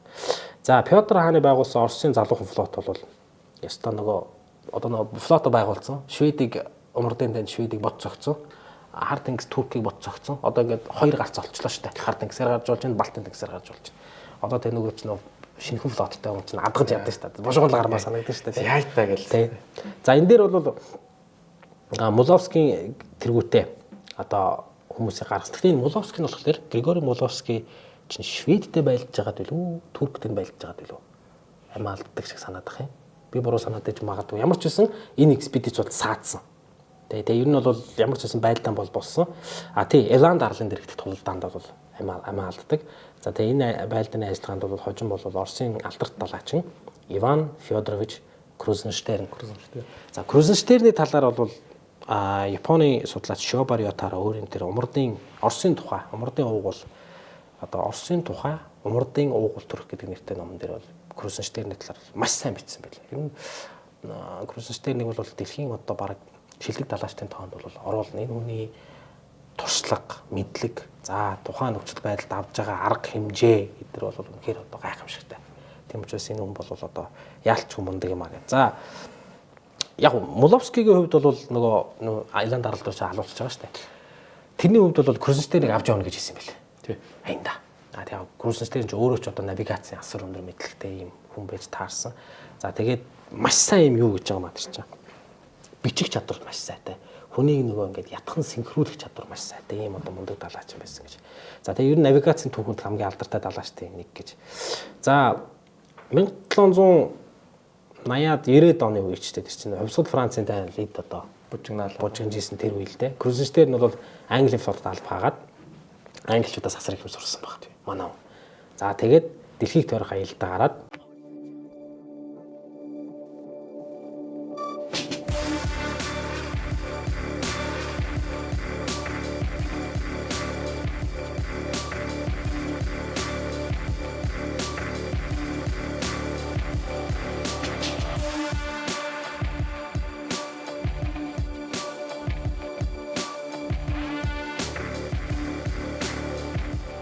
Triton Sport хэвлэлтэй спорт хувцсны үйлдвэр. Ер нь бол ингэсэн байна. За тэр нэг Аляскад хэдэн анчин нөхдүүд байгаад байгаа. Тэдний ахуй амьдрал бол том гэж жоохон дэмжиж тэтгэхгүй болохгүй. Тэр чи одоо ерөөсөө тэр чи булчин задрах тахал гэж гарна. Тэгээд ан хийнэ гэдэг чи аягүй эрсэлтэй шүү дээ. Олзон олдооч уу, гүүч үү, олсон ч алаач уу, гүүч өөрөө ч халуулаа байлуу тийм. Тэгээ булчин задрах тахал махал гэдэг тэр бол ерөөсөө аимшигтай нөхцөл. За тэр нөхдүүдэд нэг хангамж мангамжих асуудал нэг сунар явчихгүй. Хоол сууц сунарын минь асуудал. За тэгээд Японыг сайн асуудал. Орчин нөөник энэ юу Кирилл арал ийшээ твсээр Кириллийн арал марлын сахалины арал марлууд тэгээд японочдод танилцаад эхэлсэн. Тий. Асуудал үүсэж эхэлсэн. Загасчдын хоорондоо үзэж эхэлсэн. Тэгэхээр Японыг сайн судлаа. За тэгээд Америкт ер нь бас яаж айтайх очиж болох тэнгисийн зам байна. Тий одоо энэ чи колон руу гоё. Одоо очихгүй. Аляск чинь юу шүү дээ Оросын колон байсан шүү дээ. Одоо бараг бүр Калифорни хүртэл баг шахуу бараг Оросын ханж тэрж хан хийдэг байсан шүү дээ. Алта Калифорни хүртэл. Тэгэхээр энэ замуудыг нэг судлаад нэг учрыг нь олоод хожрын тун гараад ирээчээ гэдэг бүгдээ явуулж байгаа шүү дээ. Далаад гарцгүй. Одоо гарцтай болцсон дээрээ энэ нэг ойр хавийн газруудын учрыг ер нь олъё гэдэг л тийм зорилго тавьсан л байгаа юм л та.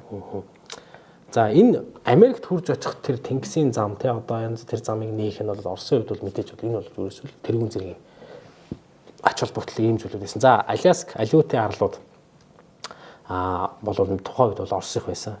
За энэ дээр бол нөгөө нэг загасны аж ахуй, ангийн аж ахуй бол нэлээд сайн явдаг. За энэ юу яг уу асуудлыг бол ингэж шийдэ гэж бодсон юм шиг байна. За эхлээд Японыг судлаад тэр одоо Аляск орох зам тэр алиутын арлууд одоо юу гэдэг бүгдийг ингэ судалж үзээд тэгээд ерөөсөө нэгд тэр холоос ингэж зөөгөөд хоол хүнс хувц сунар одоо тэгээд дайрмаар одоо юу гэдэг тэрийг авчирж өгч чадах уусаш ерөөсөө Япон дээр юмнууд тий Японтой тохиролцчихээ.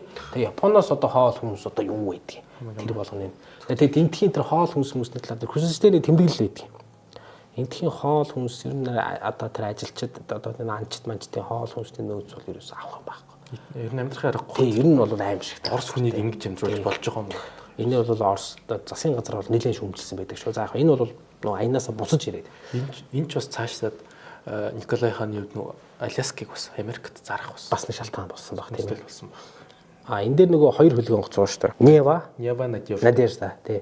За хоёр онгоцоор гарсан баг. За Надеждаг бол Крузенштерн өөрөө ахалсан болвол за Неваг бол нөгөө алдарт далаач бол Лисянский ахалж явж байгаа. За энэ хоёр бол найзууд. За тэгээд чин юу лээ? Далаач нэг ихэнхдээ сайн дурын хүмүүс байсан байдаг баг шүү. Тий. Энэ хоёрын хувьд энэ хоёр нөгөө ялцчгүй далайгүй улс учраас үгүй далайд тийм том гарцгүй улс учраас яг мэрэгжлийн далаачд өөрсдөө ховор. За 1803 оны 7 дугаар сарын 26-нд Кронштадтаас гарч байгаа тийм. За дандаа Копенгаген дээгүүр дайраад эндээ бас нэг өөрхөн одон орны судалгаа хийчихсэн. За эн чинь Оросын далаачдын дүүхэнд анх удаага далайн үлээ гүндэх 400 м-ийн гүндэх усны дулааныг хэмжсэн ийм тохиолдол болж байгаа. Энэ бол Оросын далаачдын дүүхэнд бол маш том үйл явдал болж байгаа. За дээрээс нь цаашаа явсаад Канари арлууд гэдэг одоо тэр Африк тэнд харагдж байгаа Канари арлууд гэдэг байгаа тийм. Испани мэдлэг шиг санаж байна. Хажуугаар өнгөрөө за тэгээд экватор шугамыг давсан. 12 дугаар сарын 29-нд бол Гиген Еленагийн арал гэдэг нөгөө Наполеоноос уддаг арал тийм. Арал хүрээд за тэгээд Нева хөлөг бол шургаас сольсон. За тэгээд ер нь бол онгоцны ахмад болон далаачтай ур чадвар бол маш мундаг байсан гэж байгаа. Энэ дээр бол үнэхээр энэ шуургыг бол амжилттай даваад Магелланы хоолой гэж нөгөө алдарч шуургатай хоолойгоо өнгөрөөд за тэгээд номхон талаад гарсан. За дараагийн зорилго энэ. Номхон талаагаар одоо ингээ гараад ирж штэ нөхдүүдэрийг Магелланы хоолойгоо пэжэнд гарч ирээд одоо энд ирж байгаа. Хаваа арлуудыг судлаа. За хаваа арлуудыг судалчаад цааш яваад энэ хавийг Камчатка гэдэг энэ ч юм. Энэ хавийг судлаад тэгээ араас иш үрж ирж байгаа. Аляска Аляск алиутын арал марлуудаар ирж байгаа тийм. За ер нь бол тэр Нева хөлөг нь бол яг нэг 6 хоногийг өнгөрүүлснийхээ дараа бол тэр Аляск руу гарсан. За тэр үчний мэдээ ирсэн байгаа маа. Нөгөө Орос Аляскт байсан Орос цэргүүдийн хуарн лу одоо нутгийн угуулууд тогтлоод эзэлж авсан инуитүүд арч очоод одоо хэсэг анчтын бас халаад тэгээд одоо тэр юуг эзэлж авсан. Тэднийг одоо чөлөөлөх. Энэ одоо Балтийн найз танд бол Лисянский орж байгаа шүү дээ. Тэгээд энийг гач бас амжилттай биелүүлсэн. За тэгээд хятадыг чиглээ хөтлсөн баг. За ингээд 1805 оны 9 сарын 1-нд Нева хөлөг бол хятадыг чиглэж хөтлөөд тэгээд Филиппин төрөх үедээ бол далайн шуурга төртөд энд нэлээд бас бодлон болсон тийм ээ. Крузенштерн салаад Японыг нэлээд судалсан юм шиг байна. Тий Крузенштерны тусдаа Японыг нэлээд судалж авсан. Лисянский нус салаад энэ доогуур ингээд хөвлөө явсан тийм. Ер нь энэ бас тэгээд дэлхийг тойрсон л бас нэг. Тэгж тэгж баг Оросын далаачдын түүхэнд дэлхийг анх тойрсон. Анх дөрөв тойрч байгаа. Тий. Тэгээ яг уу энэ хэн болвол Крузенштерны хувьд бол яг уу Япончууд дээрээс учраа олж болтгоо.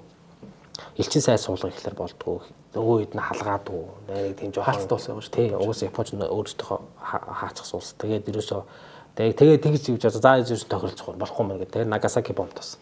Гараад явж байгаа шүү дээ. Тэгээд Петропавловск Камчатк гэдэг одоо энд байдаг шүү дээ. Тэнд байна тий. Камчаткийн Петропавловск гэдэг. За энийг чиглээд явсан байна. За тэгээд Японыхоо одоо тэр Японы баруун эрэг зүүн эргийг бол бас их сайн судалсан.